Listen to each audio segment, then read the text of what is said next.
Merci beaucoup, Félix Kalambay. Tu commis la quatrième partie Nabiso. Aujourd'hui, c'est une émission spéciale. 30 juin, na Katia Bosolo, na politique officielle. Nous sommes là, nous tenons, Biso. Nous sommes là vraiment pour vous informer. C'est notre devoir, c'est notre travail. Il faut topper Sabino information na lolenge oyo et sengeli. C'est pourquoi, na quatrième partie Nabiso émission, nous avons Focus Koukelemena. Focus, nous vous disons bonjour. Na rolembate bato banso ba koleka to ko isa bisno bonne fête ya lipanda. Merci beaucoup Mamelo. Nazali na esengo ya koya na ndako ya Bosolo pona ko solola makambo ya mboka na pesi mbote na code pater na ngai o na bombi na lukombo lokola nanu yo tangi ete et puis na pesi mbote na balandi nyonso o balandi kolanda biso na ebitando na bandako na bango. Ça se voit vraiment que c'est la fête en République démocratique du Congo. C'est la fête pour Koukelemena, bien habillé. Hein? Bon, là, il faut le dire. Je préfère dire que c'est la deuil qui est la fête. Le deuil plutôt qui est la fête. Je préfère le dire comme ça. Parce que les londés... C'est pourquoi tu es en noir? Ouais, pourquoi en noir. Et puis... noir-blanc. La lati teni moko les alliés cérémonial, les alliés historiques. Parce que je considère qu'au lieu de la fête pour les uns, fête de l'indépendance, 70 ans. Non, on reviendra. Vous êtes dans les 3 jours de deuil national. Voilà, moi je suis dans les 3 jours de deuil national. Avec quelle attitude? Avec l'attitude de méditation. Et surtout que ceux qui n'ont pas comme on nazali na mondelo. Oyo kondo. Symbole Lumumba. C'est-à-dire que nazali parmi les passionnés. TV Ali Radio, te mwana mboka, bato ba mona mondelo. Non, bato bakoki komona na bango lokolo pesinga nzela. Donc c'est vraiment le style lumumbiste, le style, l'esprit, la philosophie et la vision. Donc ezali nzela. Ce qui na tia yango po ezali nzela. Nde wai bibiso tozali kokende. O wapi tozali kolanda. Nde yango entre la fête et le deuil, ngai nazali ko privilégier beaucoup plus les deuils que la fête. Merci, mais parce que ko pesanga maloba na sima. Ko privilégier le deuil que la fête. Ko lakisa bato pona nini jusqu'à la preuve du contraire, nazali na attitude ya fête te, mais plutôt ya deuil. Merci. Mwana mboka. Fumutoto. Bonjour, bonne fête. De résurrection de Lumumba, ok. Mais je pense qu'il s'agit d'un moment de réflexion. Lumumba a sécuit. Parce que 61 ans après, Ndetu Kamwe, Belgique a bimi silino, biso batangisa biso une histoire que Lumumba kufaki na Katanga, Belgique a bimi si nendako, yeyo achena serkeye, azomemela biso ya ye pona biso ezali susu matanga te ezande esengo oya makinde kumoko na kanisi docteur Kanko na lobaki ero balelaka ye te ba célébraka ye biso bato toyebi valeur spirituelle ya corps ya moto munene tozalelo ne sengo parce que soko tangi na Genèse chapitre 23 verset 9 okomona Jacob asangisi bana na ye metanga zo sangisa bana na ye na verset 9 à 16 alobi na bango na kokufa me boko kundanga na mboka batu te boko mema ngai boko kende kokunda ngai na mabele na sombaki mais soki to vérifier ngo na Genèse chapitre 50 to komona na verset 21 ko kitake et si kazo lo babake ndo kunda ye c'est là même na verset 1 à 7 Genèse chapitre 50 de koko na ye Abraham asombaki esika Abraham akundamaki esika Jacob akundamaki esika basi na bango nyonso bakundamaki. Ce n'était pas normal qu'un grand esprit comme celui-là nzoto na ye etikala libanda pour que abotama lisusu kuna longonya na Nzambe longonya na Tshisekedi na premier ministre Sama Lukonde pe na batu nyonso de près ou de loin o ba honorer renaissance ya mboka donc indépendance bayibaki biso po kolo nango ye wana yango wana ezongeli biso tozali kolela te tozali nde na sai po tosekwi. Merci beaucoup Fumu Toto. Focus Kukelemena na ye epai na yo parce que ton début était déjà fort. Ce n'est pas la fête mais c'est le deuil, une raison pour laquelle je suis habillé en noir blanc. Et vous êtes aussi homme, il y a culture. J'espère qu'on peut parler sur le plan politique et tout. Mais culture, peut moi l'amboka. Vous allez, moko, il y a bayo, peut moi l'indanda, et beta maranakati, la République démocratique du Congo. N'a évité ceux qui nga peut-être rendé na bossani parce que dans les chansons de JB Mpiana, il a dit une citation on ne fait pas la fête lorsque ça brûle chez le voisin. À moins que vous contredire Ngai. JB Mpiana dit ça. Aujourd'hui, vous venez parler de la situation que nous vivons, 3 jours de deuil. Wenge, mais 4x4. Citation va jouer tout à l'heure là, dans le stade de martyr. Voilà. Comment vous analysez ça? Citation, on a.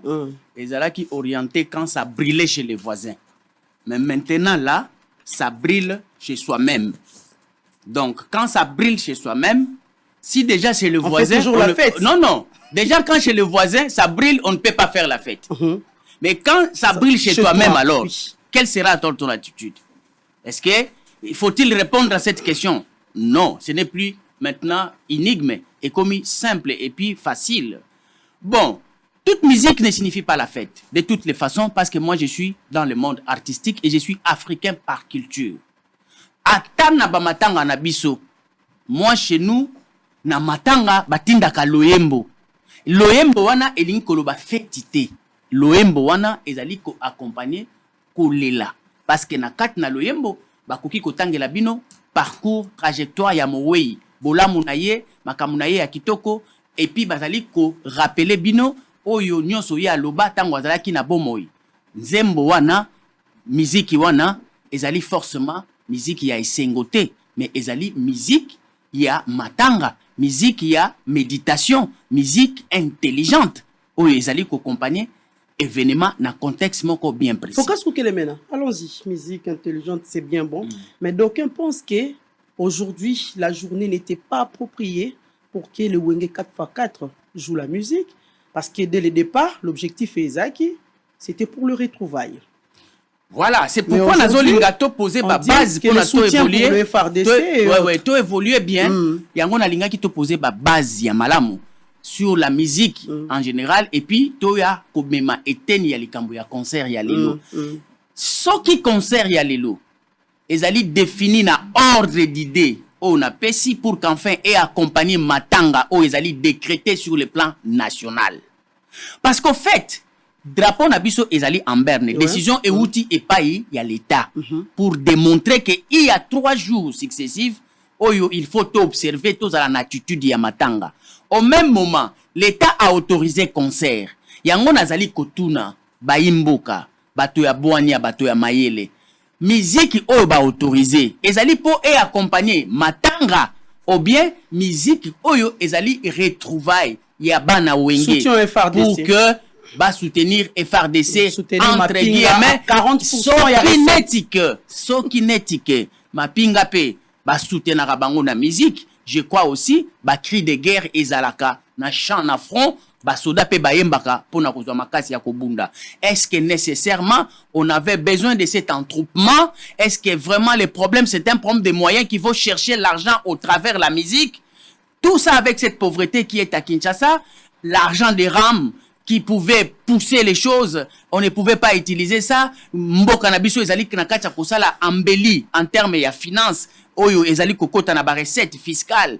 Oyo tozali koyoka na sango. Pe tozali koyeba ete likambo yango ezali ya solo. Est-ce que ba moyen mususu o ba koki ko bengela mosolo pona ko soutenir mboka na biso, mapinga na biso na bitumba ezali te.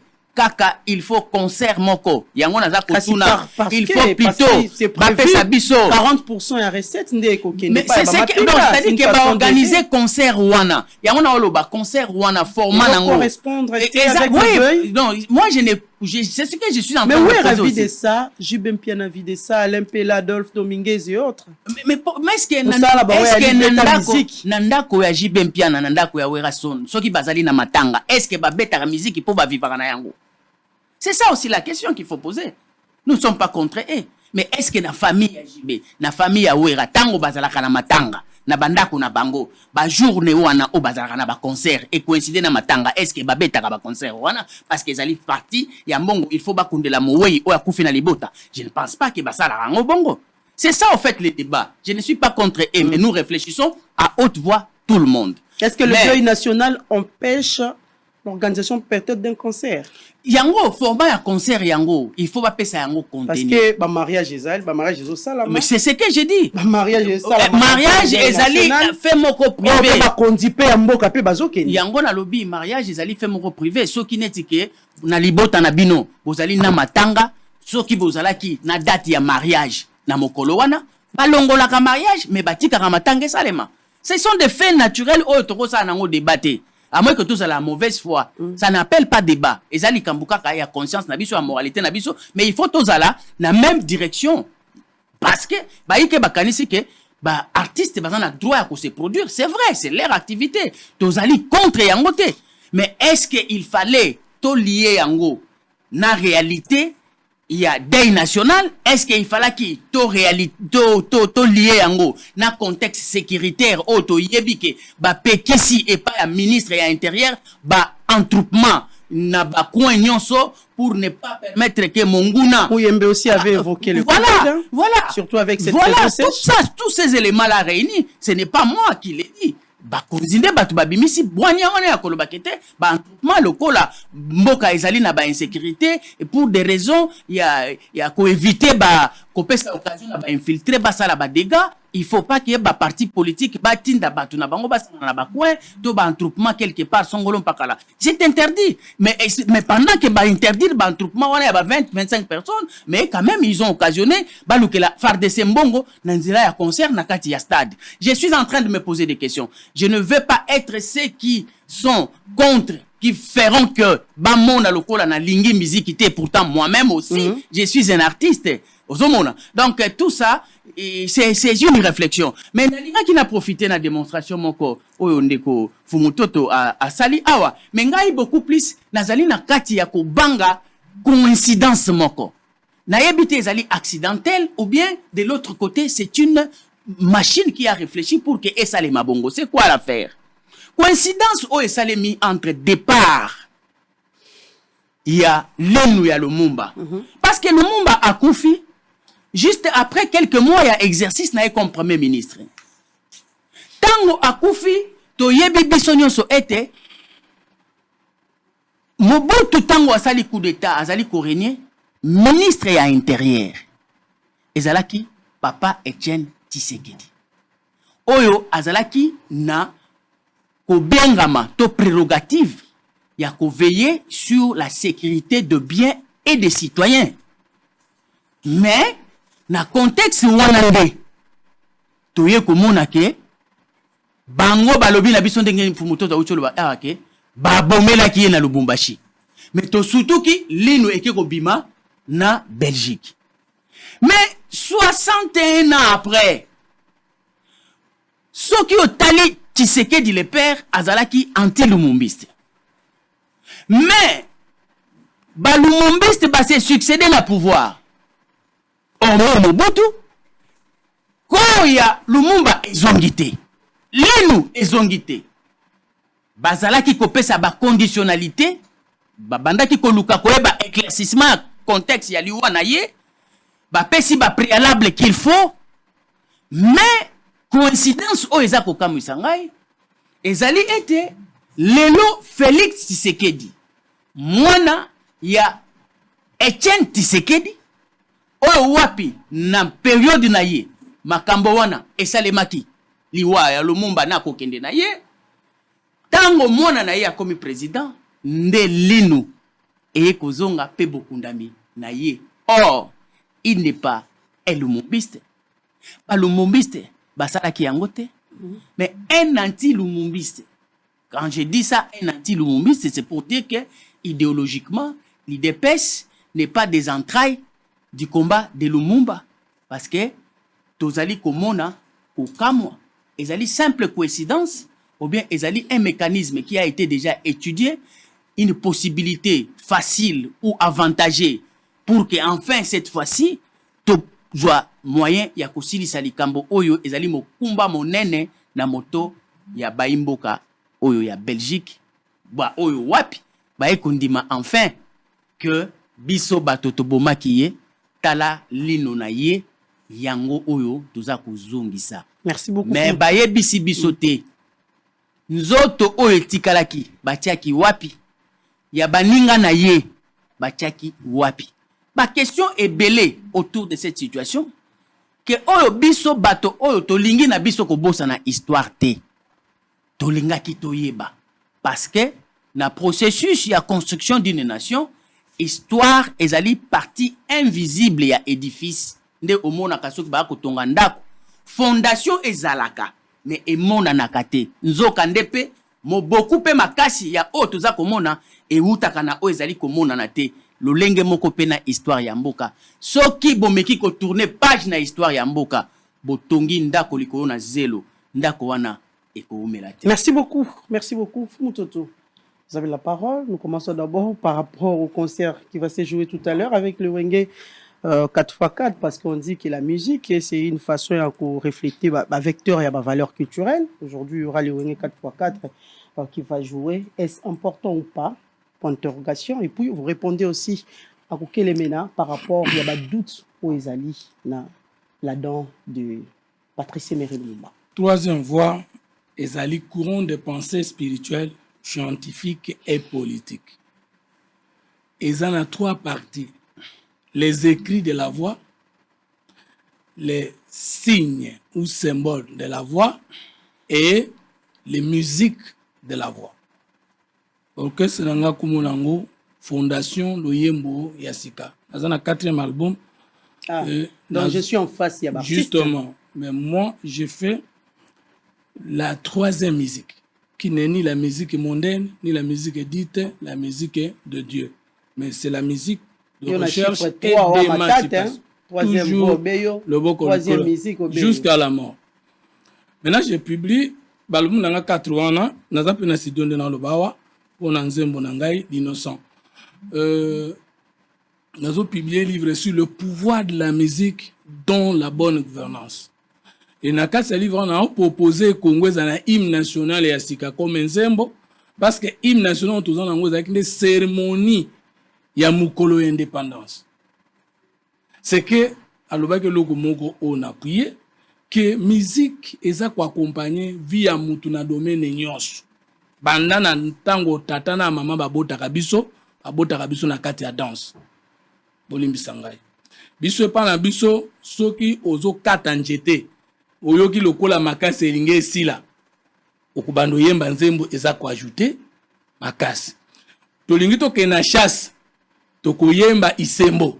Ça va nzembo ezo benda milimo ya biso kokuta na banyama facilement. Mire ya Jericho ava ekweya bana Israel bayembaka loyembo yangonde ekweyaki. David ayemba nzembo ebengana démon na kati ya Saul. Donc au muto yebi valeur ya musique te azana ntinate. C'est-à-dire la miyebite. Est-ce que incompatibilité ezali entre kobeta ya wenge lelo na matanga ba focus lelo ngana na matanga te ngana na sengo poto sekui Lumumba résurrection. Mais c'est la résurrection parce que c'est un extraterrestre. Babelge babomaka mutu moko te na Congo. Babomaka mutu moko te na Afrique. Ba impérialiste baboma à travers le monde. Au somone bembele ki na cérémonie wana depuis obotami na mokili. Jésus kufana batomi balé, Lumumba kufana okito na mpolo. C'est un extraterrestre et l'eau Belgique a sali, tu n'as pas besoin de manaye, c'est le moteur na zeb sabango ke boko kita, ngana komata. Bongo congolais à solo. Un surhéros comme Lumumba tokole la yendengeni. Parce que même s'il était vivant, qui ne mourrait pas de cette manière-là, Alinga Zaleona Bamboula Bonne, parce qu'il est mort à 35 ans plus ou moins. 36 ans. 36 ans. Je dis plus ou moins, ça veut dire entre 34 et 35. C'est ça que ça veut dire, c'est plus ou moins.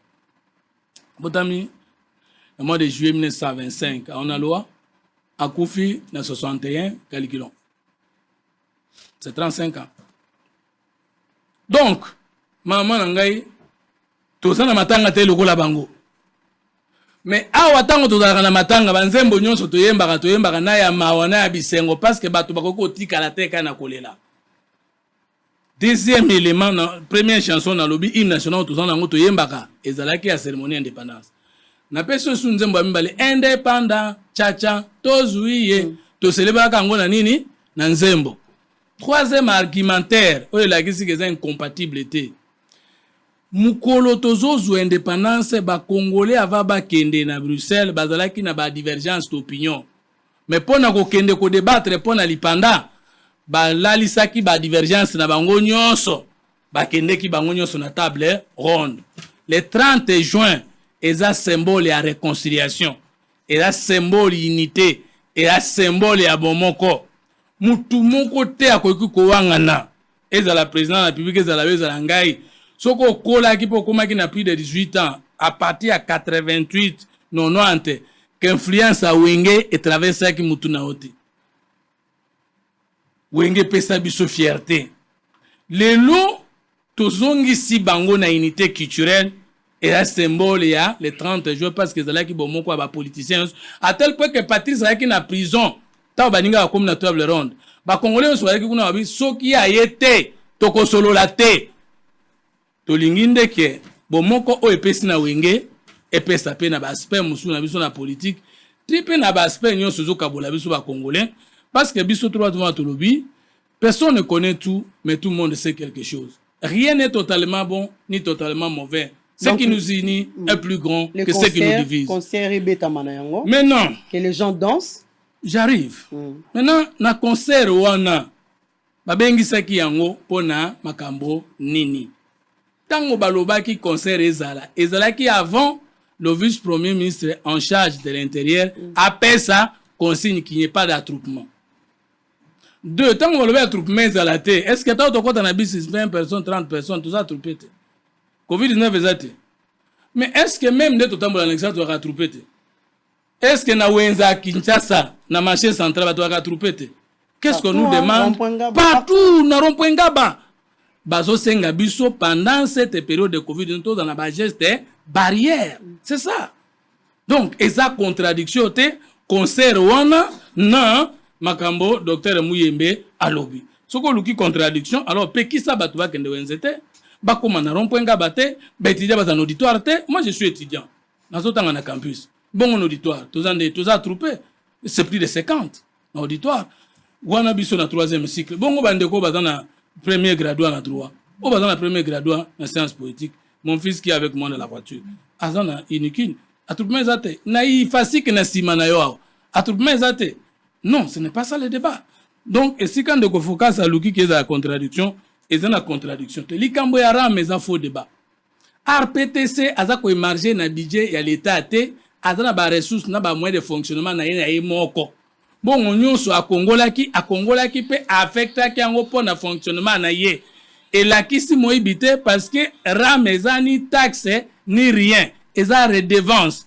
So que zaki yango to ko arranger débat, mais za malamu te kozwa ba sujet belé alors que question ezali moko sauf si yo moko ko permettre que tout divaguer, tout ça va digression et kozala malamu te. Maintenant mbongo ekokende wapi? Mais c'est bien dit. Natango bazaka na bitumba. Bande ko ya protesta ba lobi ba ko kongola mbongo po baba kisane effort de guerre. Soki yo lelo sali don to ko fa pone ko na tango wa musée consort. Est-ce que so mona l'état boya baba kisane mbongo ata États-Unis? Babi soutien li ya mapinga te. Mapinga na les femmes violées. Ezali mabe na nini? Mais loko tokolinga. Comme ndeko lobaki parce que totel mela kamalamu te. Message ko za la lancer. Il faut traduire état oyo biso tozali. Résurrection Lumumba na une partie de notre territoire occupé. Parce que dombolo to bini mingi ki dakuda ko to bini mingi epesa kabiso beto ebuka kabeto mokongo epesa kabeto passe. Yelo ba bina kala. Et rappeler bis histoire mais tout est à la des messages focalisés pour na ko sensibiliser ko mobiliser congolais pour atala liso likolo ya liso bandongolo miso ya kati na biso pe ya libanda pour musique wana musée a mobiliser biso na 97 na RC2 makina 98 ba tiala mwana console kena na bango na Libreville et c'est là que musique monte kembisi biso Je ne doute pas de la capacité de JB Mpenandewenge, de Werason, de Makaba, de tout ça. Ils sont capables de nous ajouter des énergies d'amour pour que tokende na mboka. Bolingo et à moi aussi, et Salim Abete, mais Sukoyo, tous en a posé à Bolingo ya mboka. Tout soutenir l'armée, na commandant suprême le président de la République pour tout l'ongisa mboka na biso. Maintenant, na ko répondre à maman Mutuna Likambo. Ndeko focus aza opérateur culturel na wanganité. Mais il faut que yebake na muka mobimba o ezali respecter ba industrie culturelle et pesaka une forte économie culturelle. Omoni nzembo na biso ndenge beta makana monde entier. Le Congo a droit na suite na yango et ça les makate. Le loso kimbongo euti na musique et koti na caisse à l'état. Et ça les contradictions. Au contraire, ça ne représente même pas 0% de ce que la musique doit donner comme recette dans la caisse à l'État. Maintenant, toujours maman ya Likambo. Tshisekedi azalaki ministre intérieur. Ah, faut qu'à soit maël. Ou ça ben insinuation alors que yo yebi makamonde ezalaki. Kula Tshisekedi azalaki ministre intérieur. Vice-ministre si je m'abuse pas. Pas ministre, vice-ministre intérieur. Azalaki na tango oyo ekangamaki Lumumba pe ekufaki ye. Que ye Tshisekedi aza anti bolanda bien ndenge na rencontrer. Azalaki anti lumumbiste. IDPCP aza anti lumumbiste.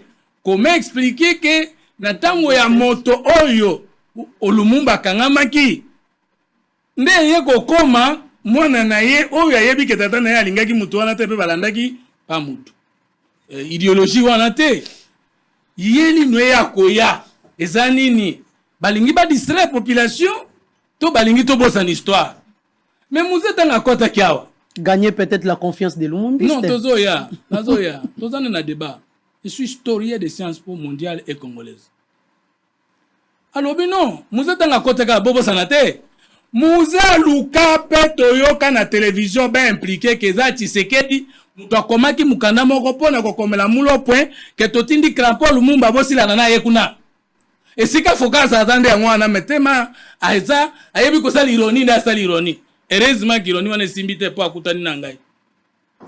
Mais ces gens qui étaient ennemis de Tshisekedi, de sa famille biologique, de sa famille politique, n'ont pas réussi à prouver avec des documents authentiques que c'est Tshisekedi qui a commandé la mort de Lumumba. Mais même alors, Focus, batunyo swako kanisa bongo yo politologue te. Parce que l'île outi na Bruxelles, et outi na Kaboya Kamangate, Kabeya Kamangate, et outi na Mbushima te, et outi na Kassa Oriental te, et outi na deuxième mairie, ya limete te. Comment y a un grand historien politique, Okoko Kanisake, c'est un Congolais qui devait commanditer l'Iwaya Lumumba. Olingo ça va Congolais, que ça va belge te, batu babomaki Lumumba, et ça ne Tshisekedi na famille na.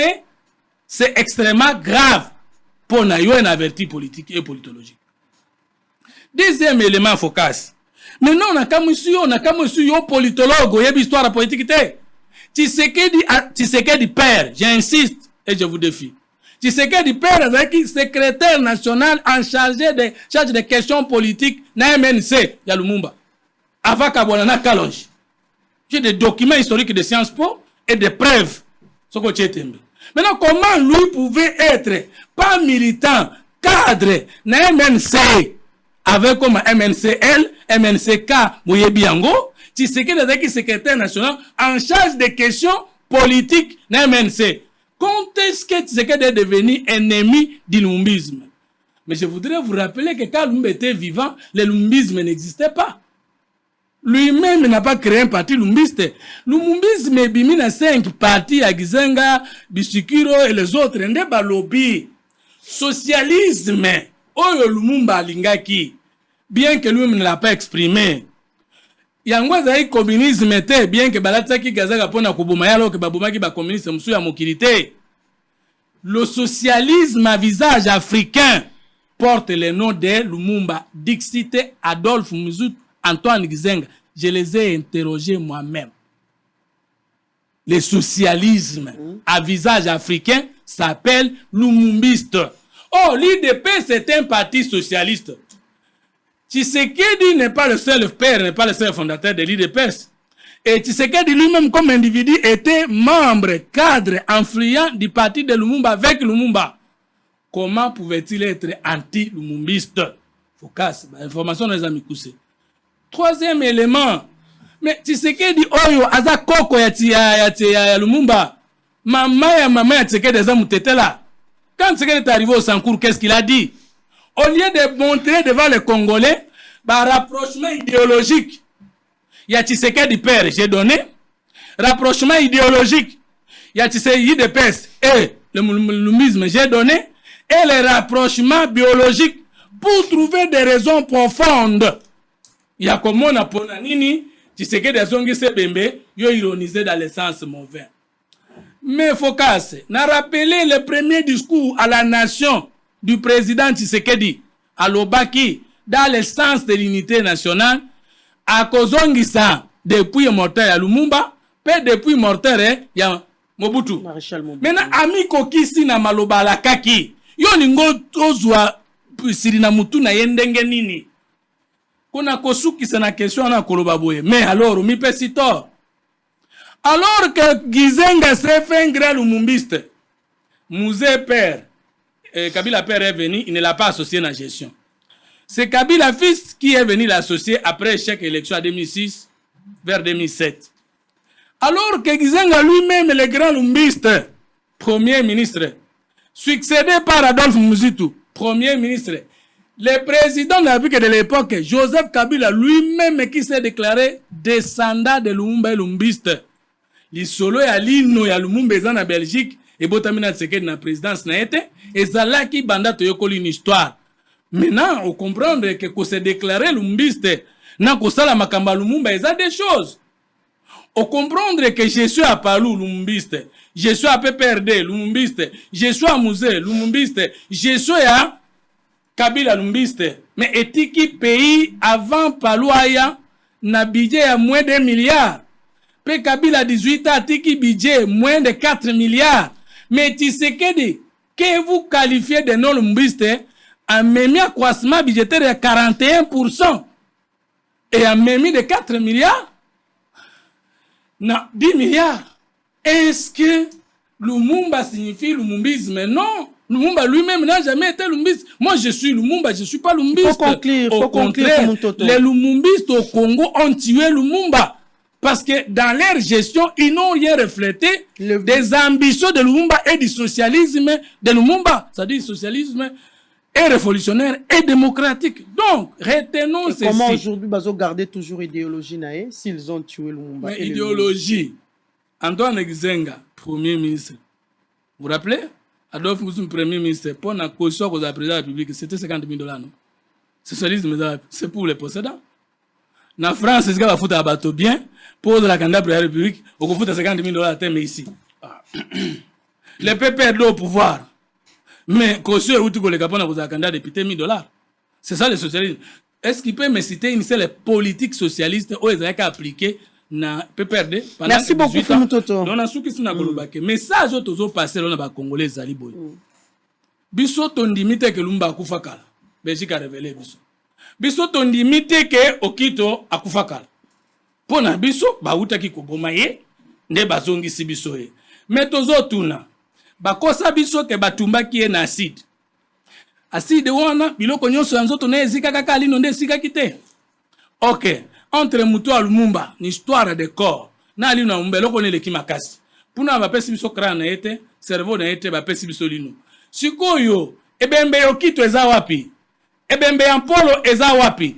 Toboyi molimo ya kopesi histoire ndambo. Lumumba akufaki ye moko te, po azonge bembe ye moko. Moi je suis Mutetela, je suis Congolais, je suis Lumumba et loko esalemu wana tolingi te.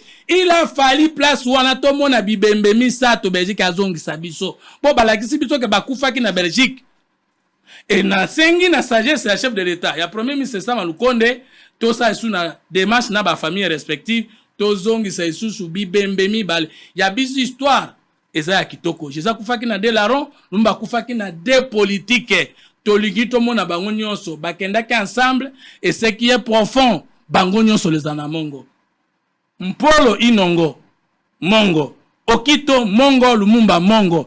Ekolo ya ba mongo epesi biso bato misata lokumba kufi esengeli bango mbale baya bakufela ki cause moko bakokunda ma place moko mais longonya na président Tshisekedi oya honorer biso ba jeune biso ba mama na bato nyonso babundaka que Merci le beaucoup. peuple gagne. Merci. Toujours. Merci président de l'initiative Andengwana. Bakisa Rizou Makanisi okamusa sous positivement ba Congolais. Merci beaucoup Fumutoto. Focus Prelemena na ebi etokomi bele penza. Mais vous allez aussi prendre note. Il y a moi motuna moke otozali na yango. Patrice Emery Lumumba né na kati ya Sankuru.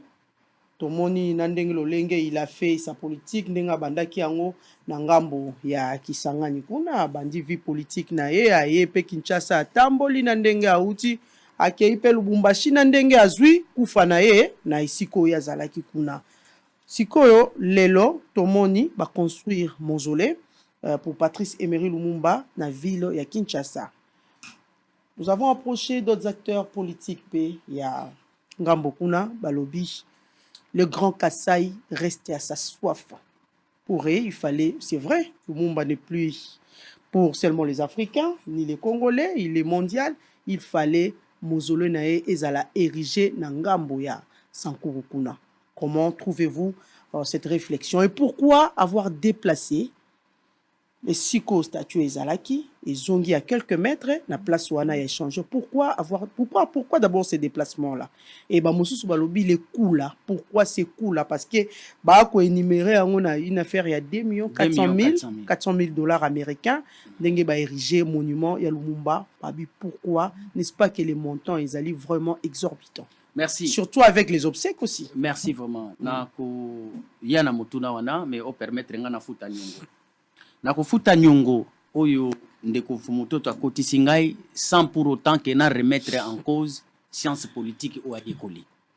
Na kolinga azala na élégance wana que a considéré que ce n'est pas ici pour moi mécanisme il y a démonstration il y a ko douter formation na ye soki na kati ya démonstration ya argument na ye eloko moko to songolo mpakala et kozala et convaincre ngai te akotika la kaka politologue donc a concédé ngai yango parce que ya yebi pasi nini toza komona pona kozwa ata eteni ya kombo wana ce n'est pas facile et surtout que nous défendons cela dignement avec honneur eloko esepelisi ngai maloba oyo Fumutoto abimisi ya suka na conclusion na ye akei nako lakisa biso soif na pasi to na bisengo na ndima yango bongo parce que allié yango na eteni na bango ba anamongo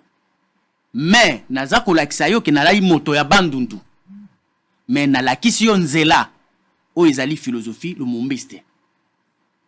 C'est pour dire pour moi la lutte, les revendications, les droits, l'appropriation il y a fait na esprit Lumumba ezali vraiment anamongote azali patrimoine national pourquoi pas mondial parce que soki okei na Cuba soki okei na Afrique na bamboka nyonso na Europe partout okokuta ba avenue Lumumba ba monument ya Lumumba ba université et consort donc totika kozongisa ye lisusu na ekolo na ye po monene na ye ekolo ekokoka kosimba yango te yango ngai nazali kobenga ye un esprit ndenge ya lobaki esprit ezalaka na ekolo te metala na conclusion na ye au sentir que mwana mobali ya anambongo azali kolobaki ebongaki toyeba soki lino wana esolo ezaya ye ebongaki toyeba soki babomelaki ye nini esika nini bongo ba misusu o bakufaki na ye elongo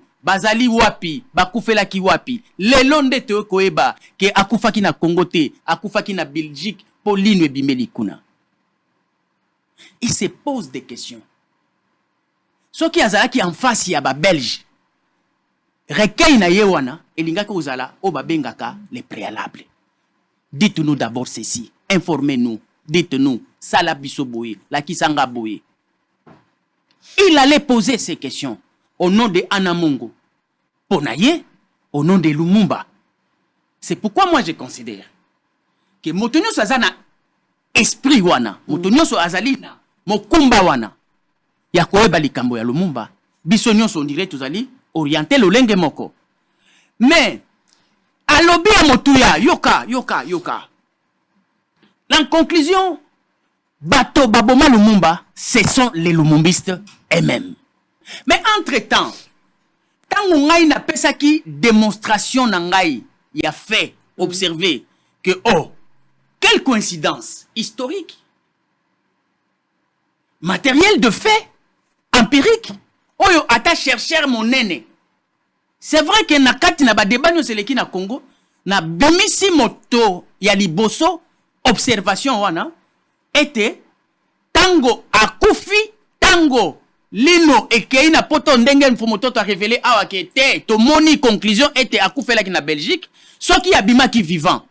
C'est-à-dire que na ngonga wana ministre ya intérieur, vice-ministre ya intérieur o azali ko assumer ba prérogative ya l'état ya ko battre la batona biloko na bango ezalaki papa Etienne Tshisekedi. Je n'ai pas parlé de l'IDPS. Malheureusement pour naye tango na lobi bongo na lingi ko tanga papa Etienne Tshisekedi lokola moto ya régime ya Mobutu oyo ezalaki régime anti-lumumbiste oyo ebenganaki ba lumumbiste nyonso asali na bango guerre ti akimisi bango na exil. Mais ye aye ko révéler ngai eloko malonga alobi parmi bato bazalaki na régime oyo ya Mobutu, il y avait un lumumbiste qui s'appelle Tshisekedi le père. Oh, azo MPT ba lumumbiste wana bangonde batu baboma Lumumba. Ça, c'est sa conclusion. C'est là où je trouve aussi que il n'est pas venu forcément pour contredire un gars, mais sagement a insinué un élément dans ma pensée pour que tout kende ko na conclusion moko. 4 minutes. Mais si quand il y a démonstration na yé, il y a qu'on conclure que les lumumbistes eux-mêmes ont tué Lumumba.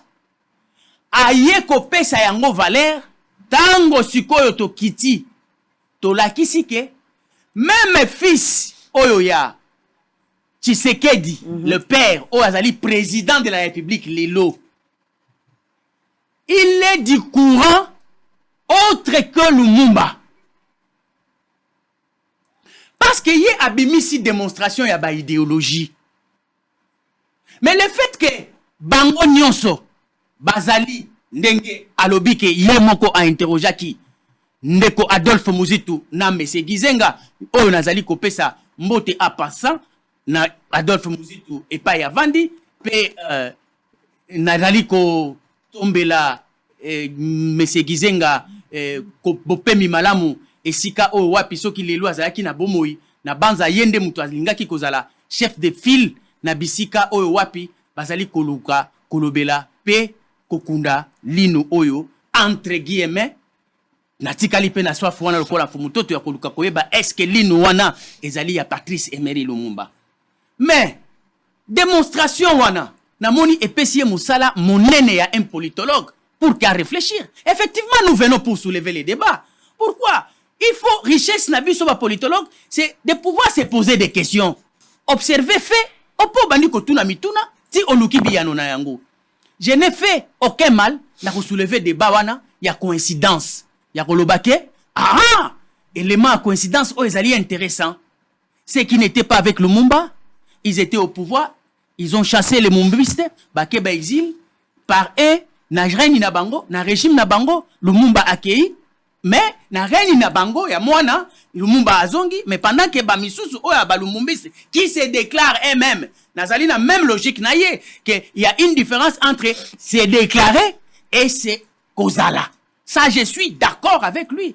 Ba oyo ba se déclara na lingi kokota na débat na bangote pour na démontrer gestion na bango so qui eza ko cadrer na vision à Lumumba. Mais na soutenir na nous thèse wana supposons que ndenge ba déclara que bazali ba Lumumbiste, bazali pende ya solo ba Lumumbiste, bango nyonso na parcours na bango mon côté azongisa corps ya Lumumba. Est-ce que bango sikoyo na compte na bango tangu bazongisa ki yango te ezali pona kolakisa biso ete balingaki Lumumba te to na bolingo ya Lumumba na kolukaka ba préalable oyo ana mongo aza koluka awa nde bandaki kosala retard tango Belgique aza kopesa biyano te ya ba question oyo bango bazalaki koposer na Belgique ndenge Fumutoto azali koposer yango lelo malheureusement aza koposer yango na Bosolo déjà pe corps basi bakundi. C'est ça au fait démonstration il y a débat ya ngai na ye. Mais aussi un élément important Fumutoto lelo alakisi ngai na démonstration oyo na lobaki en fonction ya concert était lokola ministre est en charge ministre kaka intérieur makamongo ekindaka kokutana na ba coïncidence azui mokano ete bato basala ba entroupement te na démonstration en Fumutoto ayebisi bino ke non ministre azana tort ya kopekisa ba entroupement wana parce que na kati ba bis azui décision te ba entroupement ezalaka na bazando azui décision te ba entroupement ezalaka mais pona nini akende kopekisa entroupement il y a 20, 25, 30 personnes oyo ya ba parti politique. Il remet en cause effectivement décision ya ministre sagement. Mais c'est celui qui soutient le régime. Mais bongo ngai nazali pour ba citoyen oyo wana bazali a même ya romonaka mbeba atako azali na kati pe kolobela yango. Je suis content parce que a démontré que musique oyo ngai nazali kosenga lelo ezala musique oyo ezali contextualisée parce que musique ezali expression ya situation sociale la réalité sociologique aujourd'hui ata to bengi yango fait dans le sens na ye ya résurrection ata to considérer yango ke biso ba misusu tozali na bawape tozali na méditation les deux se tiennent mais musique sikoyo oyo bako produire biso est-ce que ezali musique ya format ya likambo ya bilamba ya koyemba basi ya kitoko na ba mibali ya mbongo ya oyo batonda mituka na ba oyo batonda ba beauté ou bien ezali loyembo ya bato oyo bazali ko contextualiser événement réalité ya mboka. C'est ça le même débat que nous avons. Mais quand on azali ko démontrer yango nazali ko bosana te que toute société est la société moderne, est la société traditionnelle, et kumba maka na élite na yango. Élite et kabwami na biteni minei. Bozali na élite culturelle, bozali na élite scientifique, bozali na élite politique, bozali na élite religieuse. Bato oyo soki basangani, nde bango bato bapesaka dimension ya vision oyo mboka ekokumba mela. C'est pourquoi yé a démontré yango.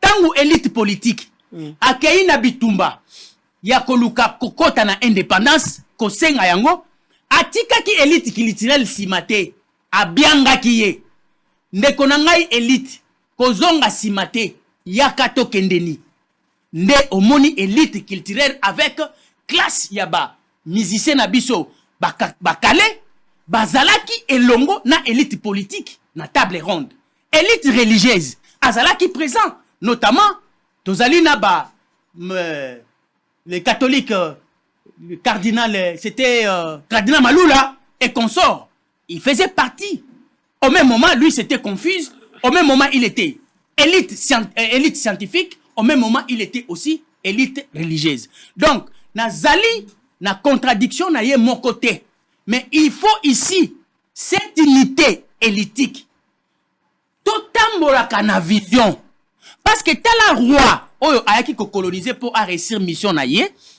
en dehors y a ba expert na domaine ya gestion administration azalaki pe na posa ya mission catholique pour que ba accompagner pour na aventure na ye ezala na réponse oyo ya azali koluka donc associaki élite scientifique na élite politique na élite religieuse pe aye na bango et sur le plan culturel il y avait aussi une élite qui nous a accompagnés pour que balongo la biso culture na biso balongo la biso religion na biso ba pesa biso mo beaucoup oya bango. Merci beaucoup Focas. Ba biso ba institution na bango. Tu n'as même pas répondu à mes questions. Voilà, donc ça dit que débat est tellement kitoko que na question na yo na koti saki yango na été ya réponse on a lobby était Lumumba azali na posa te bakunda ye na sankuru poto yeba ete azali sankurwa Okay. Te Lumumba ata bokundi ye na mboka na ngai.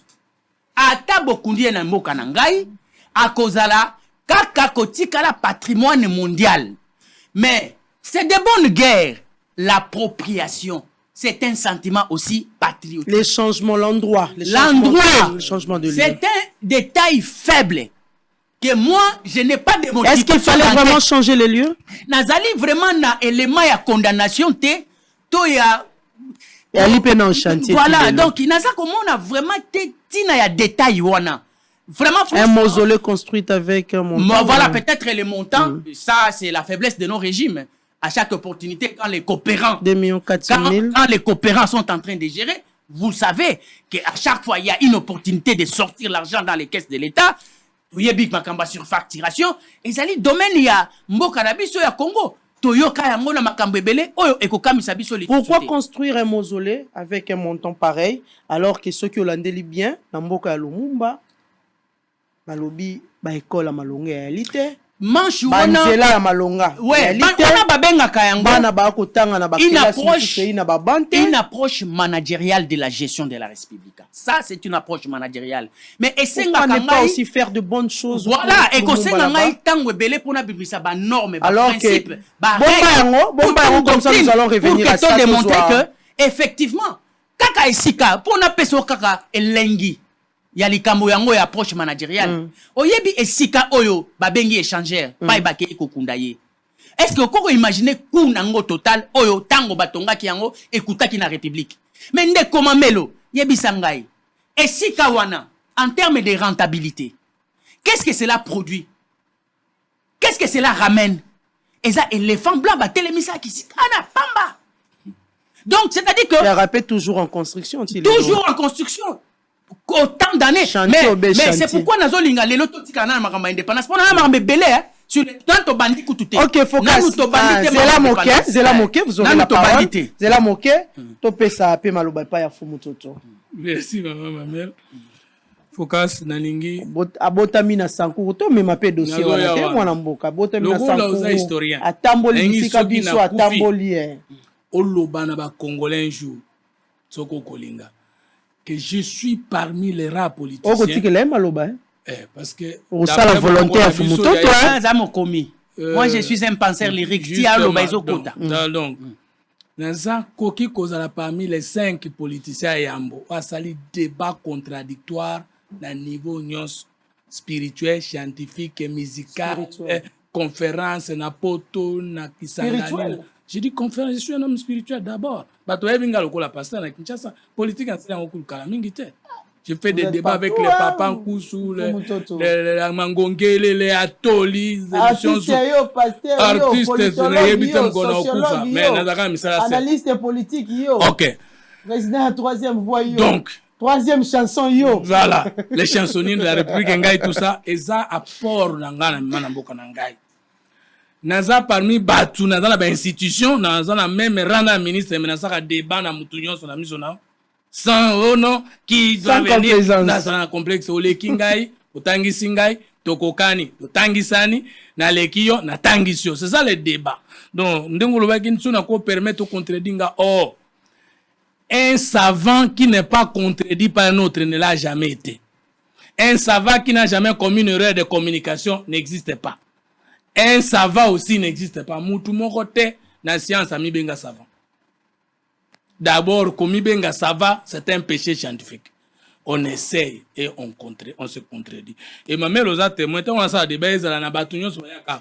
C'est quand on a raison, je suis d'accord avec vous. C'est ça le débat politique. Donc, bêta non. Vous présentez d'ailleurs des excuses au plateau. Ça. Voilà, na présenté avec excuses. So moné lora ma bêta. To collègue banatel olendo ya ngai diplomatique à côté, yaka na connaissance na plateau. Biloko no za na côté, yaka na personnalité na plateau. Donc ngai koto wana oko se rassurer que to betelo ki simbi na ondima yango. Na banda na mozole po eza la tête répondre. Focus. Soko za politologue, oza scientifique, moza spiritualité, oza doumi. La science politique, actuellement, il y a une nouvelle science doctrine en science politique qu'on appelle exopolitique. On appelle ça extrait. Monika Balimba Bomayesu, héros da Sokola Maboko. C'est un comportement politique. Il y a Sokoli Maboko. Il y a un comportement innocent. Mais la Bible dit ndoto mwasi na ya lotaki ne lobaki ke kokota na makambo mutu wana te. Un empereur romain akufa. Bon mwasi na lotaki ndoto yebise ko ke na réunion wana te ma ke na réunion akufi. Un scientifique, un politique qui n'a pas le monde spirituel avec lui, il ne saura pas être à mesure de comprendre pourquoi Tshisekedi a-t-il décidé de ramener Lumumba. On ne peut pas vouloir développer le Congo sans honorer Kimbangu, sans honorer Lumumba. Vous ne pouvez pas chanter le Congo. Pourquoi Tshisekedi a ramené le Congo, de Lumumba? N'est-ce pas une façon de faire confiance aux Lumumbistes? Gagner la confiance. Pas confiance. Il n'y a pas un Lumumbiste qui était plus populaire que Tshisekedi perd dans ce pays. Je défie quiconque veut me contredire. Pas un Lumumbiste. À part lui-même, l'extraterrestre Lumumba. Moutounene saba plein à Kinshasa awa, Sambongo. Moutounene ba somba ba effigie na yé na batu. Ou le Tshisekedi. Oboya Gizenga. Gizenga za leader. Maintenant Trump a Tshisekedi perte. Ça, okukoloba. Na sima Tshisekedi kukabana Mobutu. Na sima Tshisekedi ko na prendre 90. Dis-moi, à part bato musu bazalaki, nata otoyoko koma na 2011, Tokyo mana élection, au mona gindenge Lumbache Kweyaka, au mona inde stade de martyr Kweyaka, Sambongo, tosombe effigie à Tshisekedi. C'est-il autoproclamé lumbiste? Il ne l'a jamais déclaré, mais j'ai démontré qu'il a été. Maman na ningine na tourné pour na sa focus boye. Pour honorer Lumumba, vous devez honorer les Sankuru. Pour honorer Lumumba, vous devez honorer Onalowa. Pour honorer Lumumba, vous devez honorer les Anamongo. Non. Zana peso loko moko ya motuya. Et continue comme un grand esprit et botamaka partout. Il faut que ba parents na ye na mabela ko botama ba remplir certaines conditions spirituelles. Au moins dans Michée chapitre 5, balobi toi Bethléem de Juda, petit d'entre le milieu de Juda, de toi naîtra celui qui dirigera Israël mon peuple. Jésus pour botama la terre était annoncé. Nangi eza artel na betelo kwa na vokas. Na botola ka epé roi de Belge. C'est mongo boyimbo. Awa na royal. Boyebi yango, est-ce que c'est un accident? Kimbango ya mokaza mongo. Le bayombe so de mamongo. Ce n'est pas un accident. Ndenga toza boye, ba pesinga mbongo. Na ba pesinga discours. Zela. Nazo beta biloko ekende libela ponga na kokende pona tika biloko na zoaki. Bayombe so les anamongo. Je démontre ça à quiconque fait les technologies au salango. Maman, n'engo yebi soboye. Ba sengi ngai dictateur a telemiao. Tolingi toloba.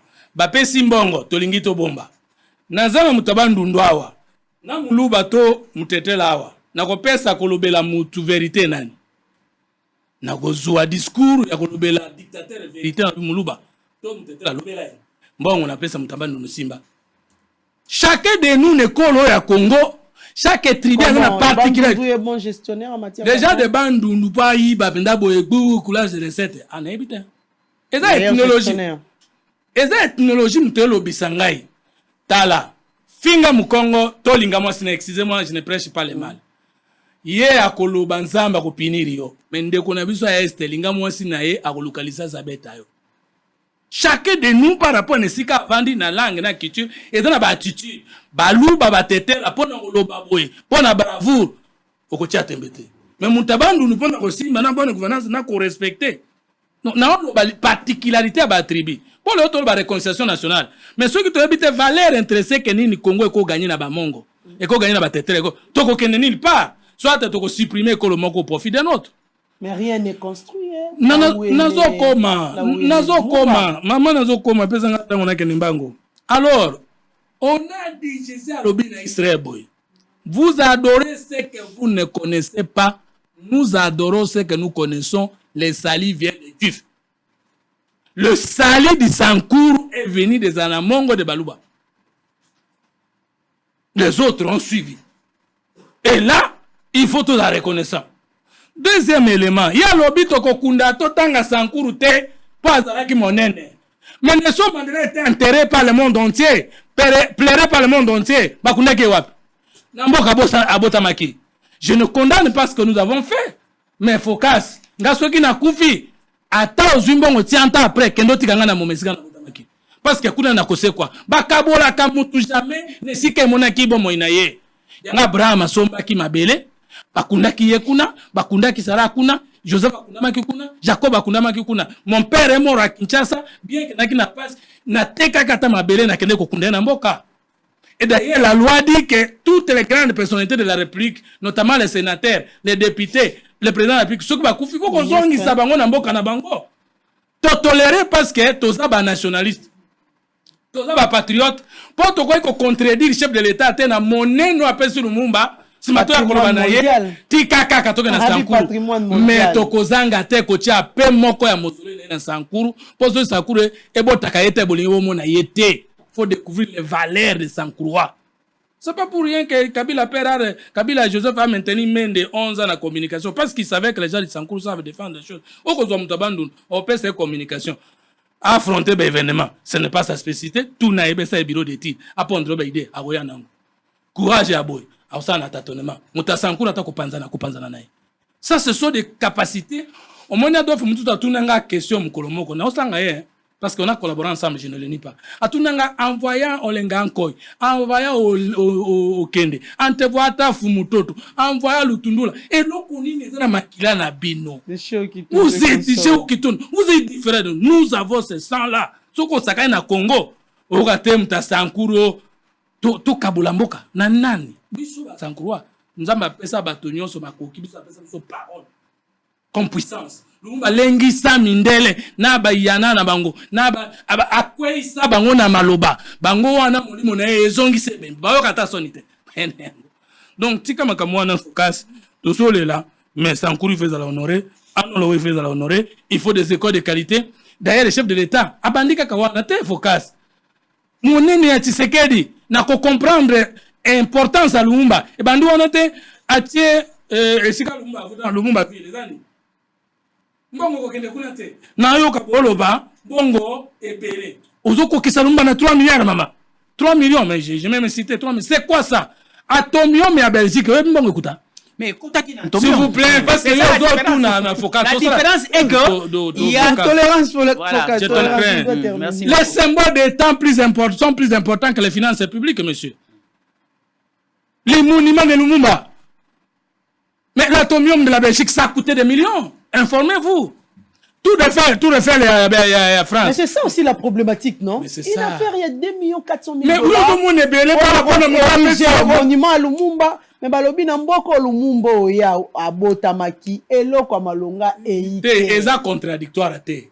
Président bandi na ye na capitale ici. Pourquoi ne pas construire là-bas? C'est contradictoire te. Bandako, ba école. Mais à commissi Angoville. Comme ça les 2 400 000 auraient servi la population. À commissi Angoville a honoré Sankuru à la kibiloko na Sankuru comme à la kina bamboka mosusu. Ce n'est qu'un défi. Banda na Kabila de. Mais ça, il faut mettre le son. Le président, c'est un président moderne. Mais comme on solo wana Zolanda. Ce qu'a l'andi est roté, 2 jours au Salata Hollanda. Ça, je suis convaincu. On comprend. Et ça, vous avez ça. Il y a Yokaka, Koyoka. Et vous communiquez un point de vue, non? C'est bien, je ne vous contredis pas. Alors, Nasuki si na kolonadi, na longwa na koloba boye. Non. Vous avez encore je n'ai pas dit. 1 minute. Maman Nangaye. Faut qu'à se contredire ngaite. Yo linga ko insinuer que za Tshisekedi ndaza ki na complot Lumumba. Et que azala ki anti lumbiste, lo ba na IDPS, que l'autre émission na IDPS, na Tshisekedi fils na tata na. Ngala la kisi que tata na yo anozo ka za anti Lumumba ou anti lumbiste, mais yé moko azaki secrétaire national chargé des questions politiques. Nemen, c'est ça que vous n'aviez pas comme information. Yé moko abala na batetela, akoy ko inabakilo na yete. Mwana na ye atana molimo mboka aye ko zongisa makambo na nzela. Mais nalobaki nde boye na zongeli. Les lumumbistes ont tué Lumumba dans la pratique politique. Je n'ai pas dit Lumumba physique. C'est-à-dire, ils se sont déclarés lumumbistes. Mais la gestion na bango, bakundiye. Ndena tangaki, PPRD, parti lumumbiste, au pouvoir, caution, $50,000. Et PPRD, l'élection élective, $1,000. Je n'ai pas dit que les lumumbistes ont tué physiquement. En conclusion, insinuation na yo ezalaki mabe. Ayebite nazo répondre à question maman tana miti nanga kozwa. Lino wana entre parenthèses. Focus. To célébrer linoté. Même so azongi seki nzoto ne mobima ngeza ka poussière, ngeza muke kutukoleka lino. Tu as célébré le rôle, le nationalisme, la puissance du combat de Lumumba. Même ceux qui ont dit qu'on a été, il y a moto musu, mais zongi ne outi na Belgique andimike, et dans la koufa ki wapi, bisonde to bomakiye, peto banga ki, tala, kimbango bache na boloko, 30 babangite. Mais Lumumba na boloko bazobanga, na nkunda bazobanga, ti babangili nona ye, ezongi na Congo. Tozana, eza nangoka symbolique, ya kolakisa munene, ya extraterrestre, wana. Alors, nde mama nangai, ako répondre na ndeko asali, alobi, nzembo oyo wenge akobete kozala combien de partis? Foka sa 3 partis. Pata li se rappeler biso wenge biso noto viva. Ta mususu kolata oyo wenge mutinspira yo. Papa Wemba. Wango kana. Papa Wemba. Sapologie. Tokende. Na wenge pe renforcer. Sapologie. Bosani tokende ki liboso pe tokoma ba petit yango oyebi.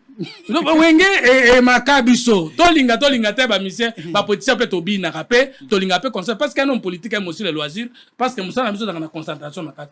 Et qu'on a 3 parties. Parti à liboso faut bazongisa biso ba ndule wana ya kala.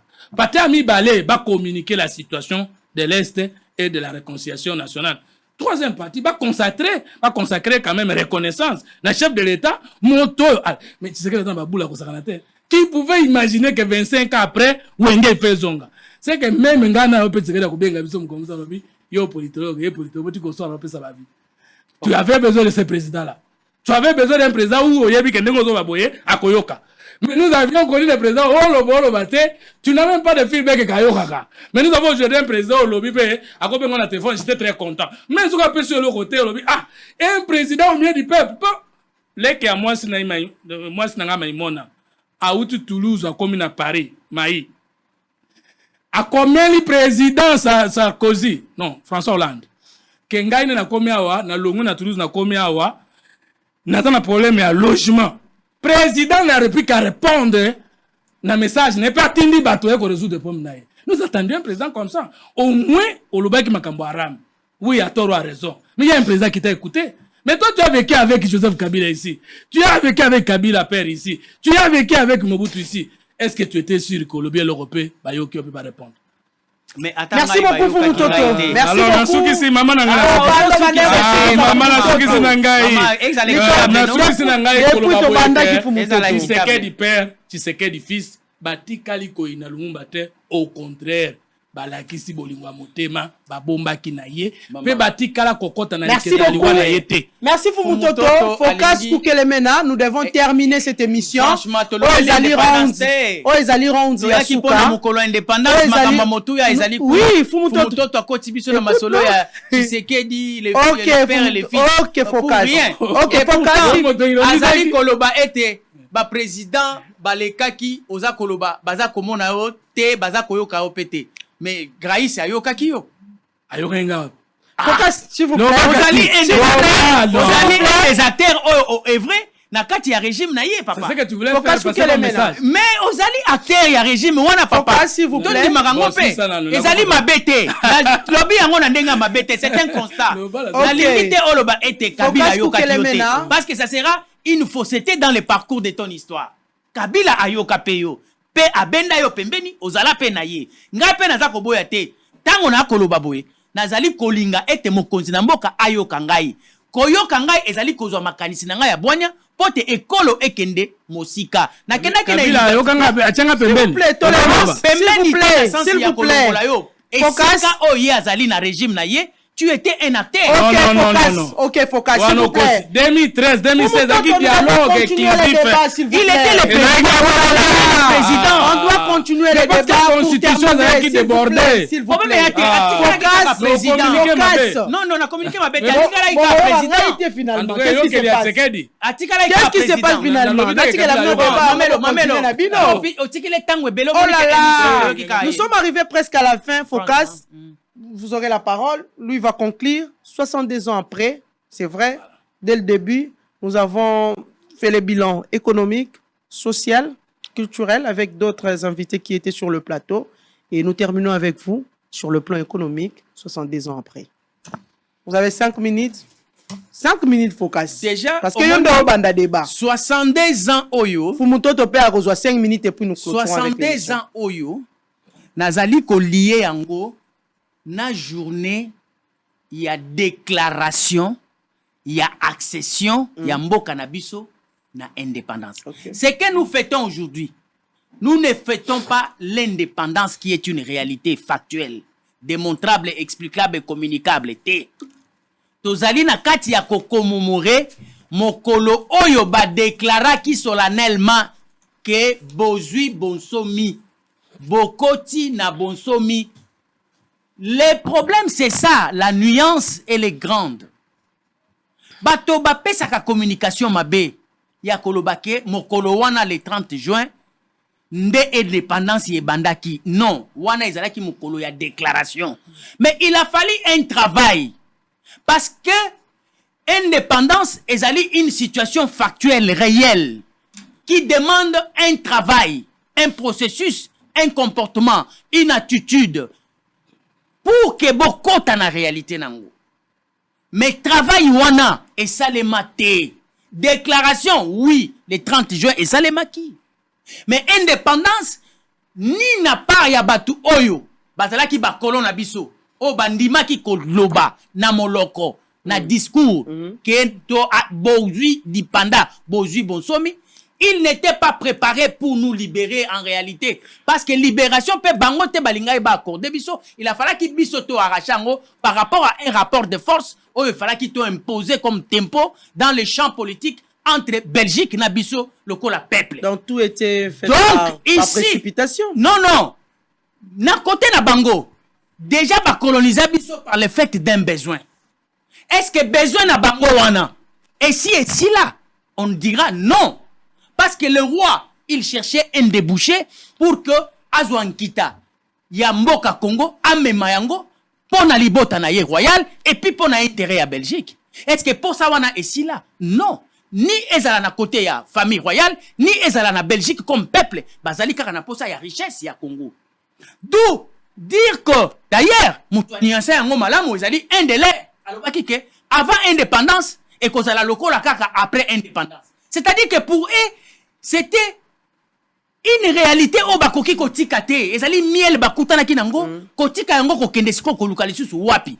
Ba koloni nyoso batanta ki ba eshuwaki. O e futa e pesa nkita na mboka na bango ezali Congo. Donc bazalaki effectivement sous pression parce que va wana eleka ki makasi na niveau ya Afrique mobimba bakokai ko résister te. Mais na kati na bango bazalaki na volonté wana te. C'est pourquoi oza komona tango balandi rythme ya bikolo nyonso ya Afrique za kosenga indépendance ba bandi ko linga ba céder.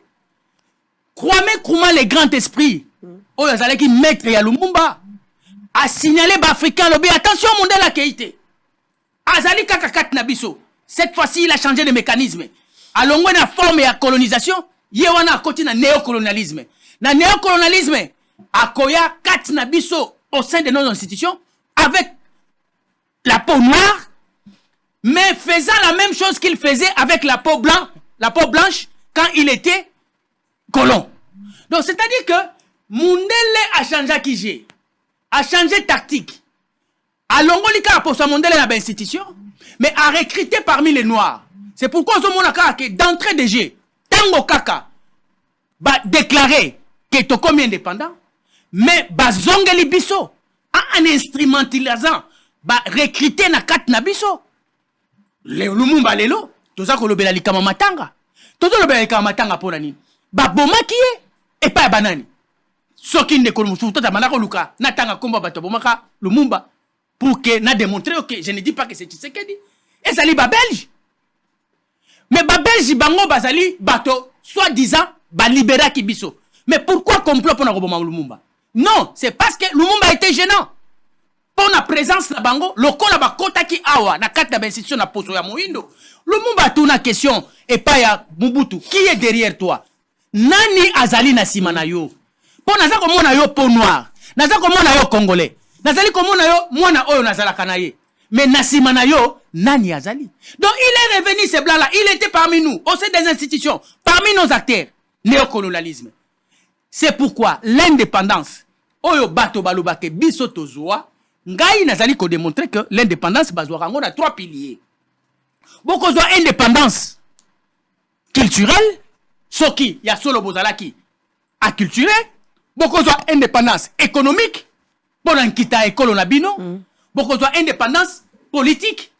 Parce que soki otali lelo, na lingaka mingi parce que ye mutu apesaka mingi préambule wana pona ko démontrer que ba crise ya mboka nani ndeko fumutoto. Préambule na biso elobi que depuis 1960, donc bazongi si biso li susu côté ya mokolo basala ki déclaration. Balobi ba konzinyon so tozali kozwa. Bazali tenté de la légitimité. Oh, bazali illégitime pona nini? Parce que au fait, tozali nanu na société o ezali ko exercer souveraineté te même ya ko désigner ba konzi. Alors ceux qui n'ont que bazali illégitime, ba uta akasi wapi? Ba uta ka et pas ya batu ba désigner ka bango. C'est ça notre débat. L'indépendance politique tozwa yango pena noté parce que débat wana ezali na kata constitution, il y a illégitimité depuis 1960 jusqu'à nos jours. Économiquement, tala économie na biso papa maman. Économie na biso lelo toza na banque te na Congo comme état, toza na banque ya malonga te. Ba banque nyonso ezali ya ba étranger. Ba commerce nyonso ezali komona maman. Ezali ya ba étranger, ba libanais. Café na tongo ba tekela biso ba sénégalais. Biso eloko to salaka ezaka verni. Mais ce qu'on moni ba boutique, ba landi biso tina ba coin bisika ba lobaki ke ba na mboka ba sala commerce, ba indien, ba libanais, ba landi biso kuna, ba supermarché, ba boutique, ba maison et fongwami, économie nyonso ezana maboko na ba. Mais oui, c'est-à-dire que ce que tali bato ya boye, o bazali na indépendance sans kozala na économie, et ça difficile. Notion ya indépendance parce que indépendance est définie par trois éléments: l'autonomie, la souveraineté. Or, biso na kati ya autonomie. Autonomie tokoki kozala nango yango na lingi na bomba nanu eteni wana po tokoya kolakisa yango na sima. Soki otali lelo sur le plan yango na uta ikoloba na yo ke ba élite na biso ibongi bazala minei. Mais soki otali lelo scientifiquement ndeko fumutoto auti kolakisa yo ke moto nenga azali kobotama azali lié na sol. C'est-à-dire qu'il y a des réalités terrestres qui lie l'homme par le fait qu'il y a réflexe, instinct naïe pour la construction de moto naïe. Mais nous avons été envoyés par la religion. Balongo la biso kondima na biso nyonso o ezali lié ngai moto na mabele na ngai na milimo na biso. Nous avions été déboutés de cette réalité. Mais otokozala dépendant l'olenge nini. Or, c'était ça au fait. Moi je crois que cette déclaration était une déclaration de charme. Nazo en vouloir bangote. Moto nyonso azalaka na posa ya nkita. Pe pa ya zwi yango alingaka kotika te. Mais ebongaki nde biso ba kongomani. To tika komi kosa kete si to koma ki dépendant. Pe to kanisa ke réalité o tozana ngo ezali réalité à dépendance. Nazali ko benga ba imboka ba comprendre que tangu Kwame Nkrumah lobaki le néocolonialisme arrive, ils sont déjà là et ils sont parmi nous, ils opèrent. Il faut génération oyo il y a après Lumumba de travailler dans le sens de bouter dehors le néocolonialisme, afin que dans toutes les trois dimensions de l'homme, tout ce qui est vraiment indépendant, ne toko agir comme des souverains. En conclusion, qu'est-ce que la population congolaise va retenir pour le nalingi na loba ilika moko ya motu ya mama pesanga 30 secondes fumto toloba kimingi omoni mboka na biso Congo ezali atypique. Pourquoi? Yango moko mboka. J'ai dit des choses que vous allez vérifier dans le monde. Je ne pense pas qu'il y a un état qui existe qui a changé de nom comme Congo. Congo tango ba repérer on a appelé ça terre nkunyata. Et uti muke babengi yango AIA. Ba pusani muke babengi yango AIC. Ba pusani muke babengi yango EIC. Ba pusani muke babengi yango colonie belge. Et pusani muke comme RDC. Et pusani muke comme Zaïre. Et pusani muke ezongi lisusu. Donc ça dit que c'est un pays na kolata ka ba kombo wana. Chaque nom avait un contenu, une façon de voir les choses dans les chefs de ceux qui donnaient ces noms-là. Or, traumatisme, on a nyonso école ezwa comme état, na mboka mokote, je ne crois pas que ezana mboka na monde, oyo échangea ba nomination, lokola Congo. Mais, joa sikoyo batu. Wana yango moko mboka, lokola ekolo. Mais ce qu'on suit batu, nous sommes un peuple traumatisé. Traumatisé par les événements, dans la suite logique de l'histoire. Nous avons souffert, nous. Il y a traite négrière. Toko mona, bato bavandi na lombela, baza komela masanga ba kolia fufu, mondele a koti na ba agent na ba commissionnaire, ba eko somba moto. Ba pesi mo solo, bazui noko na bino bazui mama na bino yaleki bateki ye wana azali kokende bana bazali kolela babaleki bazali kolela moto ye wana bateki ye akei. Nous étions des sauvages banyama oyo baza ko commercer bango. Ça c'est du traumatisme. Tolongwe na négritude. Tolongwe na négritude. Pardon. Tolongwe na traumatisme. Nous allons terminer cette émission. Toye na traumatisme mususu. Il y a esclavagisme. Nous étions des esclaves sur notre propre sol. Ici au Congo, mais esclaves d'un blanc. Toza ko soit fimbu, toza ko nyo comme fimbu échanger forme. Grâce à l'indépendance. Tozalaki ko zoyango, petit lelo tozali ko zoyango. Grâce à l'indépendance. Grâce à l'indépendance, et ça là est l'autre côté parce que fimbu échanger des formes. Batiki oya chaîne wana na makolo bat balata li. Ya bati yango siko ya forme mususu. Ba chaîne elongwe ba chaîne physique. Ba kotisi yango na forme mususu. Tango mama bazali ko zo minéraux na biso. Bapoi biso to chatalo mais bangonde bato bako chatalo wana ezali fimbote wana ezali fimbote wana ezali fimbote vente ya ba personne tango bazali kozwa muto ya Afrika ba komisi mondele na lolenge na ya koloba ya kokanisa pe ya kosala bateki yete basombi yete naza koloba ya automatisme nazali koloba automatisme force attendez force ezali nini capacité ya ko chat tempo ya rabeur de force c'est ça la force. Baza ko utiliser rapport de force de l'autre pour na kokomisa biso na makambo wana. Après colonisation, bozali na néocolonialisme. Néocolonialisme mondele alongoli coupé à kaki, mondele alati costume na cravate, avani na institution, ali ko beta moto mwindo fimbu pe azali ko mbongo na ye ko tango na mobenga, azali ko kende nango bipa ya lingi. Oppression et bandit. To komi ba opprimé vis-à-vis de nous sommes un peuple qui a subi comme notre état des étapes difficiles. C'est pourquoi aujourd'hui, en conclusion, je suis en train de dire et de lancer un débat. Et non un débat des partis politiques, un débat des communicateurs, mais un débat national pour que nous puissions réfléchir comme un peuple. Tout ça là, conscient, il y a constance, il y a événement, et on dirait Bisso, comment nous pouvons nous sortir dans ce cas-là. L'Assemblée nationale. Plateau à télévision, nous devons respecter les temps. Nous devons vraiment respecter les temps. Nous allons terminer avec même par cooptation.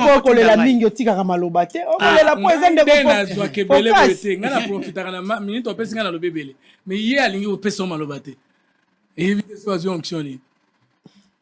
62 ans après. Débat national et républicain, c'est un débat des partis politiques et des communicateurs. Il n'y a jamais dans le monde, depuis l'apparition... Réfléchissons à haute voix, 62 ans après, sur la situation politique de notre pays. Non, toutes les politiques sociales, les visions d'État, projets de société, programmes de gouvernance sont portés d'abord par les partis politiques essentiellement. Je suis d'accord avec vous. Les communicateurs, mais vous êtes communicateurs. Donc, peut-être vous parlez d'autre chose. Acelo n'est pas, je ne l'ai pas contredit parce que c'est un article à la Nyongote. Acelo a interdit des mouvements politiques qui ont désordre pendant période. Le vice-premier ministre en charge de l'Intérieur, sécurité affaires coutumières, j'allais dire. Il y a article qui se contredit, puis article qui contredit les troupements qui existaient. Aboinde Batubala, Tabilambe, ou Kanaba Soda, na battroupement des partis politiques qui pendant cette période, c'est pas confondre avec un mouvement Batunawen. Fouka Sozan a raison. Kabila Ayoka Kingaï. Mais si qu'on a tort, Kabila Benda Kingaï. C'est vrai. Ce qui Kabila Ndima Kite, na kota na sen sa, na ngana kota te. Parce que c'est lui le président de la République et c'est lui qui a signé signature du protocole. Irreconnaissable. Parce que tu nies Olama Kabila parce qu'il a son pouvoir. Je ne suis pas de cette classe-là. J'étais plutôt dans la logique que Kabila a mal entouré. Ça veut dire que lui-même était de bonne foi, mais il y a un entourage qui ne peut pas permettre la liberté de manifestation. La liberté de presse. Ce n'était pas Kabila qui refusait. La première fois que j'ai rencontré Kabila, tant que il n'y aura pas de glissement sauf si il est technique. Ngana ko se représenter te. Ngana ko sala bitumba te na koboma ba congolais te. Ma main sur le cœur, je quitte le pouvoir par des moyens pacifiques. C'était 7e mois en 2016. Na outi na voya mission de service na Tchikap. Donc je ne fais pas partie de ceux qui pensent que Kabila c'est le diable. Très bien. Donc, tant on a qui ne nous écoutait pas, c'était pour un aspect.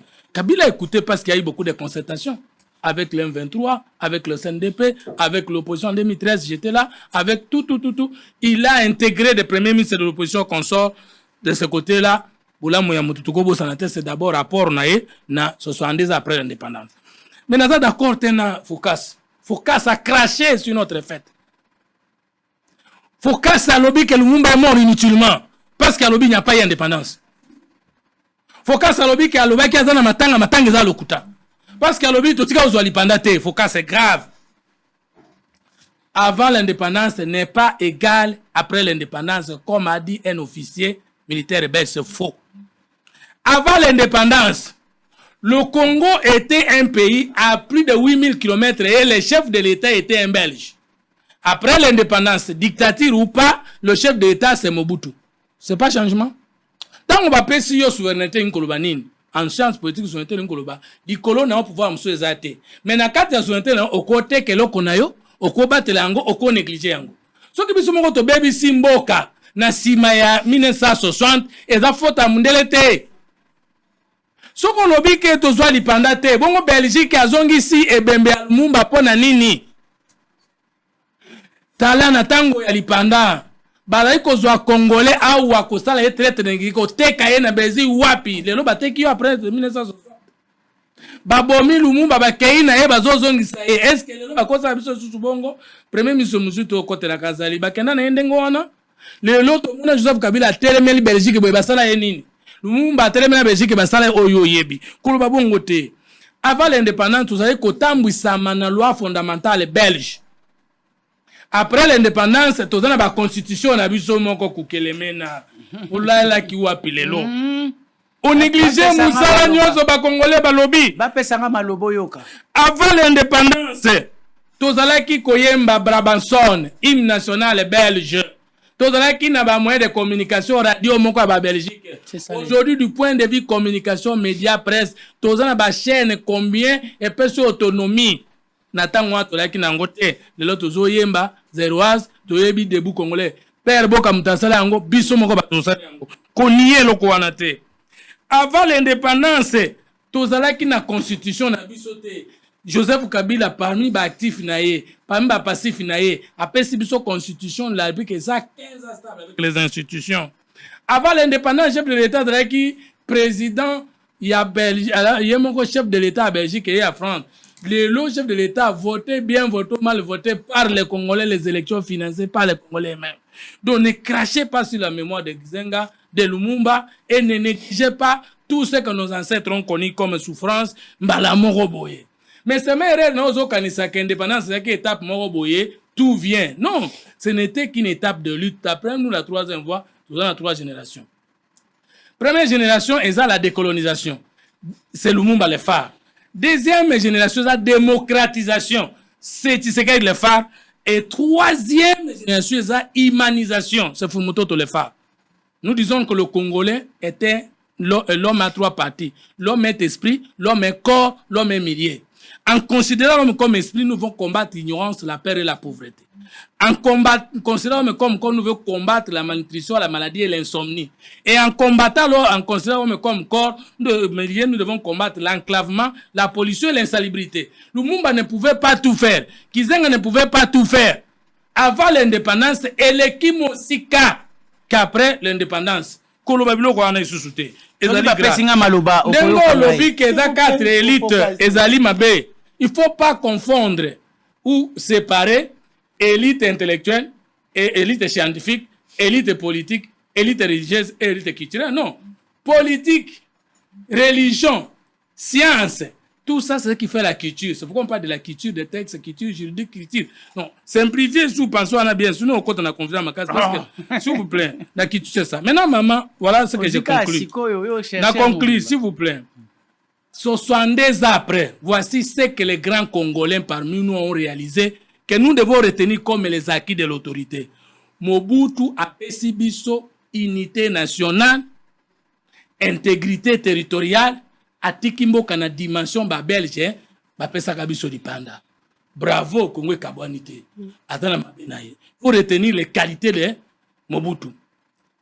Joseph Kasavubu apesi biso symbole ya kosakana na mbongo à l'état te ake biso de service azongisi mbongo na caisse roi de Belge azongisa yango te. Joseph Mzee Laurent Désiré Kabila amemeli biso libération ya kolakisa Mobutu ke qui t'a dit que tu es Dieu oza mutu lokola baninga bato okosakana na mboka na yo ndenge nini berere politique na ye ezali. Joseph Kabila ye apesi biso loko ba congolais ba simba yango a démocratiser le pays pour la première fois. Après Sibiso élection présidentielle pluraliste, la première fois histoire, puis en salle alternance civilisée. Il est le premier président de la République, ancien président de la République vivant de l'exercice d'un autre. Donc comment qu'on y est, ce n'est pas ce qui dirige. Attendez, nango, papa mona na no de président te yakala na yasika. Est-ce que Moutalamuka soit comme Mekesou Kolobana Mnokonae que ce n'est pas ce qui dirige un président partain, c'est Kabila qui commande. C'est Kabila qui nous a donné cette innovation, que la vie existe après avoir été au pouvoir. Roi de Belge qui président à vie, Joseph Kabila aboya koza la président à vie. Tolingana te histoire à Congo Tuchakango na katikat, par exemple na misuto okuta na wana. Tolongwe na Joseph Kabila pesi biso constitution. Avec les institutions, peut attiquer armée na biso 8e position dans le monde. Mobutu a fait ça biso en côté, Mouza fait ça biso en côté. Baki makambo ya kitoko Kabila salande permettre biso na seke lelo to avancer na bisika yemo ka avancer kite parce que la continuité de l'état zalinga na salinda mbawa tango yoko sala osanini obakisi. Tshisekedi aye a pesi biso état de droit alakisi ke koza la président de la République ezali te privilège à kosakana pouvoir judiciaire. Dans le dossier à Kamere, bakangiye Tshisekedi, ba libéré Tshisekedi. Bon, boye besu mutu ya makolo ya kotele mate. Matata nazo zonga na mboka kosala face na justice instrumentisée. Ba libéré ya kumisi juge. Soki bakanga kaye c'est Tshisekedi. Le loi avec Tshisekedi, combien de leaders d'opinion, combien de journalistes, combien de prisonniers politiques, rien. Des crispations politiques, rien. Justice est libre. Mais il faut que ça corresponde.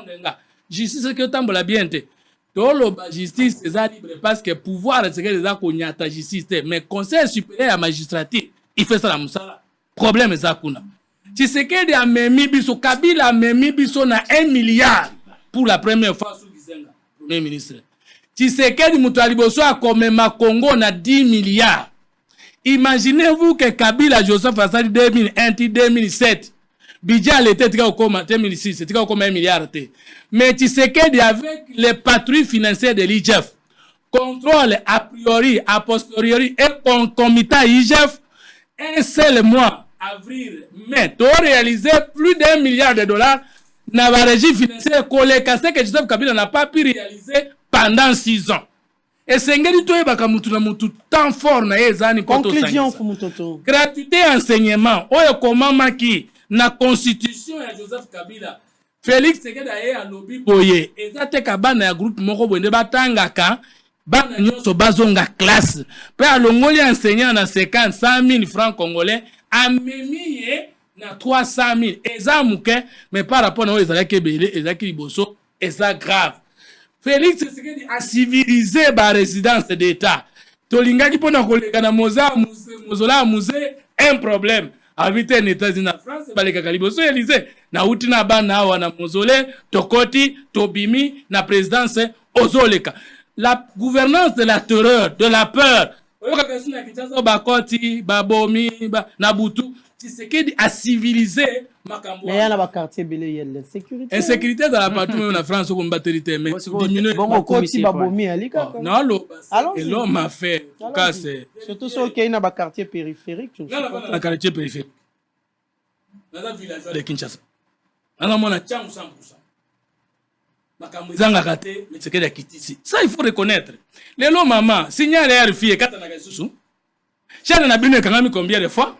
Mais les besoins d'ailleurs muke internet ezate muke internet même mère fito no kata chaque époque à chaque tongo bachana Moïse Katumbi l'église catholique ya Jean-Pierre Bemba les lots matin fa uliye moko alembi ako su otambola te Moïse Katumbi marqué ba marche ako ka su te pona ni tsekala papa démocratie koloba lelo que c'est que la liberté des médias liberté d'opinion liberté pacifique ezako accéléré les lots ministres les lots PDG ADG azai ko gérer ndenge alingi mais lorsque déjà alinga yi bambonga sa na sa ata $100 kanisika alingeti aloti ndoto mbala 5 na okende boloko mais tala maman tozaka un inspecteur général de finances tozaka un inspecteur général de la santé. OK, merci beaucoup. Malheureusement nous sommes déjà à la fin. Tout ça les l'autre côté. Mais c'est ce qu'on est tout. Moi, je n'ai pas dit que vous n'avez rien fait. On doit terminer en beauté. Lumumba, Asekwi.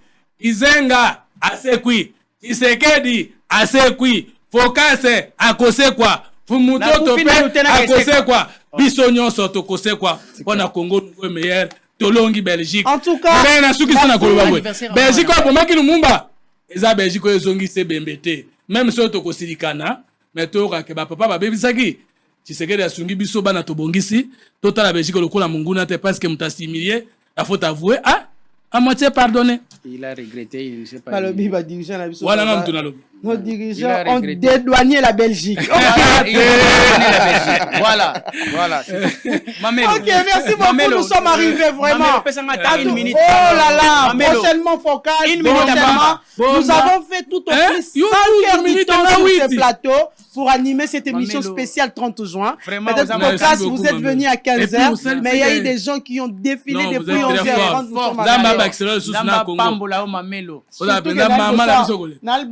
Dans la multifonction. Artiste, ok, nous sommes arrivés vraiment à la fin de cette émission spéciale 30 juin. Nous disons bonne fête. Nabato Bansoba Kolanda Biso Nandaku. Merci beaucoup d'attention vraiment au accordé na katia émission Nabino Bosolo na politique. Bandeko Balandi, nous disons un joyeux anniversaire en cette date du 30 juin de Bilif Koukelemena. La fille de Focas Koukelemena, notre fille, pas sa fille, notre fille. Nous avons, parents artistes. Donc, on a tellement la lobby, 5 heures du temps, ma fille, je laisse les parents chanter pour vous. Boyembela, joyeux anniversaire. Mbotama ela mulelo. Believe. Mokolo lelo esengo lelo botama na yo na Congo lelo lelo ezali ka mbondo batete